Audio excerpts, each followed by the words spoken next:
catch 'em all. Assalamualaikum warahmatullahi wabarakatuh. Nama saya Randi Hardiansyah Sitepu, NIM 0204202079. Alhamdulillahirabbil alamin, wassalatu wassalamu ala asyrafil anbiya'i wal mursalin wa ala alihi wa ashabihi ajmain. Pertama-tama marilah kita panjatkan puji syukur kita kehadiran Allah Subhanahu wa taala yang mana Allah masih memberikan kita kesempatan iman, Islam, dan kesehatan, yang mana dengan itu semua kita masih bisa belajar walaupun dengan keadaan daring. Tujuan saya membuat video ini ialah untuk mempresentasikan tugas UAS Bahasa Indonesia yang berjudul Bahasa Baku. Langsung saja, pengertian dari pembakuan bahasa. Bahasa tidak dapat dipisahkan dengan manusia, sebab bahasa merupakan alat bagi manusia untuk berinteraksi. Bahasa Indonesia mempunyai sebuah aturan yang baku dalam penggunaannya. Namun dalam prakteknya kita sering menggunakan kata non baku. Hal tersebut dipengaruhi faktor lingkungan. Faktor ini mengakibatkan daerah yang satu berdialek berbeda dengan dialek daerah yang lain. Walaupun bahasa yang digunakan sama, yaitu bahasa Indonesia, saat kita mempergunakan bahasa Indonesia perlu diperhatikan situasi dan kondisinya. Lalu ada pengertian bahasa baku. Bahasa baku merupakan bahasa yang dapat mengungkapkan penalaran atau pemikiran teratur, logis, dan masuk akal. Bahasa baku memiliki sifat kemantapan, dinamis, dan kecendekiawan. Bahasa baku adalah bahasa yang digunakan secara efektif, baik dan benar. Efektif karena memuat gagasan-gagasan yang mudah diterima, diungkapkan kembali, baik karena sesuai kebutuhan, ruang, dan waktu, dan benar karena sesuai kaidah kebahasaan secara tertulis maupun terucap.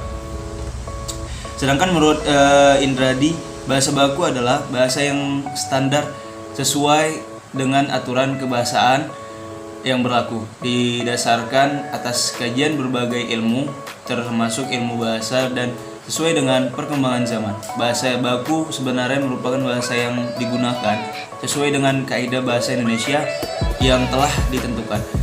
Konteks penggunaannya adalah dalam kalimat resmi, baik lisan maupun tertulis, dengan pengungkapan gagasan secara tepat. Selanjutnya, perkembangan bahasa baku. Ketika bahasa Indonesia diterima dan diresmikan sebagai bahasa persatuan dan bahasa negara Republik Indonesia, tidak ada yang meramalkan bahwa akan tumbuh keanekaragaman dalam bahasa itu. Demikian juga tidak ada yang memikirkan bahasa baku Indonesia itu akan mempunyai dialek dan ragam bahasa. Tidak ada yang menyangka kecuali beberapa pakar yang memiliki wawasan sosiolinguistik bahasa bahwa bahasa Indonesia seragam hanyalah merupakan semboyan kosong suatu kenyataan yang wajar bahwa dalam pertumbuhan bahasa Indonesia mempunyai variasi-variasi bahasa seperti halnya bahasa manusia. Maaf sebelumnya, bahasa Indonesia mempunyai variasi-variasi bahasa seperti halnya bahasa manusia lainnya di dunia ini. Variasi-variasi bahasa yang ada dalam bahasa Indonesia terjadi karena kehidupan pemakaiannya semakin lama semakin kompleks. Ada juga dari fungsi bahasa Indonesia sendiri, yaitu bahasa Indonesia baku mempunyai 4 fungsi, yaitu pertama pemersatu, yang kedua penanda kepribadian, yang ketiga penambah wibawa, dan keempat kerangka acuan. Selanjutnya, ciri-ciri bahasa Indonesia baku sebagai berikut. Yang pertama, pelafalan sebagai bagian fonologi bahasa Indonesia baku adalah pelafalan yang relatif bebas dari atau sedikit diwarnai bahasa daerah atau dialek. Lalu yang kedua, bentuk kata yang berawalan me dan ber dan lain-lain sebagai bahagian morfologi bahasa Indonesia baku ditulis atau diucapkan secara jelas dan tetap di dalam kata. Yang ketiga, konjungsi sebagai bagian morfologi bahasa Indonesia baku ditulis secara jelas dan tetap dalam kalimat. Terus yang keempat, partikel. Yang kelima, preposisi. Yang keenam, bentuk kata ulang atau reduplikasi sebagai bagian morfologi bahasa Indonesia baku ditulis secara jelas dan tetap sesuai dengan fungsi dan tempatnya di dalam kalimat. Yang ketujuh, kata ganti atau polaritas tutur sapa sebagai bagian morfologi bahasa Indonesia baku ditulis secara jelas dan tetap dalam kalimat. Dan yang kedelapan, pola kelompok kata kerja. Terus yang kesembilan, konstruksi atau bentuk sintesis sebagai bagian kalimat bahasa Indonesia baku ditulis atau diucapkan secara jelas dan tetap di dalam kalimat.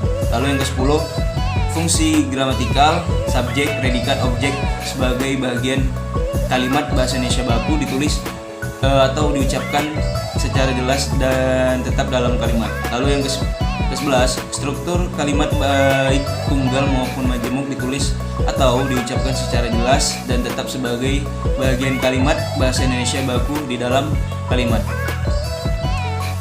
Lalu ada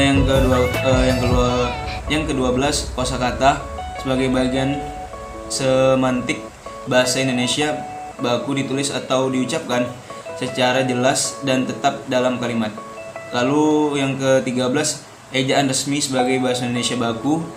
Lalu yang terakhir, peristilahan baku sebagai bahagian bahasa Indonesia baku dipakai sesuai dengan pedoman peristilahan penulisan istilah yang dikeluarkan oleh pemerintah melalui Pusat Pembinaan dan Pengembangan Bahasa.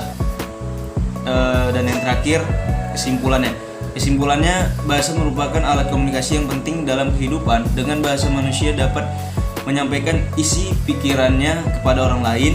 Pada bahasa terdapat dua ragam bahasa, yaitu bahasa baku dan bahasa non baku.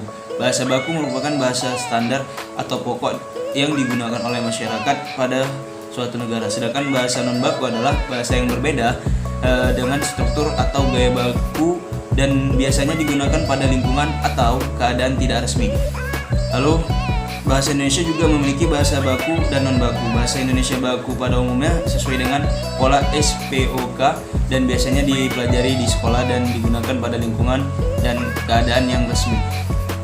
Begitupun dengan bahasa Indonesia non baku. Masing-masing bahasa baku dan non baku memiliki fungsi dan ciri yang berbeda. Baik itu bahasa Indonesia baku dan non baku sebaiknya dipakai dengan benar. Oke.